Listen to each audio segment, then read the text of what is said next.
Gaza, 17 juillet 2014. Il s'agit aussi de vous parler du facteur psychologique. Il faut bien imaginer l'état dans lequel se trouve la majorité des personnes qui subissent toute cette pression et qui n'arrivent même plus à crier ou à pleurer. Que ce soit ceux qui ont été choqués par l'écho des missiles, ou ceux qui ont perdu leurs enfants, ou leurs parents, ou leurs amis, ou encore l'un d'entre eux. Je connais un ami intellectuel qui a perdu sa bibliothèque au cours de la guerre de Gaza en 2008. Et même s'il est éduqué et bien conscient de la situation, il ne s'en est toujours pas remis. Et je vois toujours les larmes dans ses yeux chaque fois qu'on évoque ce qui s'est passé.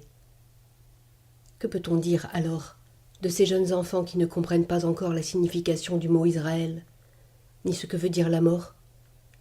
Ils ne pensent qu'une seule chose, comme me l'a révélé une fois un enfant: pourquoi Dieu ne nous aime pas? Il s'agit aussi de vous parler de ce qu'appelle Carl Gustav Jung la crise mémorielle, qui définit un concept lié au mécanisme que notre corps développe dans des situations dangereuses, particulièrement lorsqu'il y a présence d'enfants, afin de les épargner de la peur et de l'horreur. Après la fin de la crise, on réalise que le corps restaure toute la peur et la confusion qu'il a camouflée au cours de la période du danger. Cela peut entraîner des distorsions psychologiques graves, dont seul le concerné est conscient. Je me souviens qu'après la guerre de 2012, plusieurs personnes m'ont dit « C'est étrange, nous n'avons pas eu peur pendant la guerre, mais c'est maintenant qu'elle se termine que nous nous sentons terrifiés. » C'est précisément cela, la crise mémorielle. Il s'agit aussi de vous parler de tous ces lieux dont on perd le souvenir. Lorsqu'on est lié à un endroit et qu'Israël le bombarde jusqu'à le faire disparaître, il devient impossible de dire à un ami « Regarde, j'ai joué ici. J'ai étudié là. » Car le ici et là n'existe plus.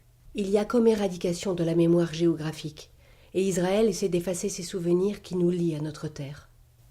Il s'agit aussi de vous parler de ces sentiments de sécurité et de confiance qui nous échappent. Les mères et les pères ne se sentent plus capables de protéger leurs enfants, ce qui se reflète plus tard sur la relation entre parents et enfants.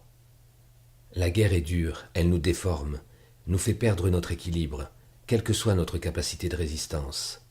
Et avant de penser à la reconstruction et à la restauration de Gaza, pensez sérieusement à ses habitants, la vraie fortune du lieu.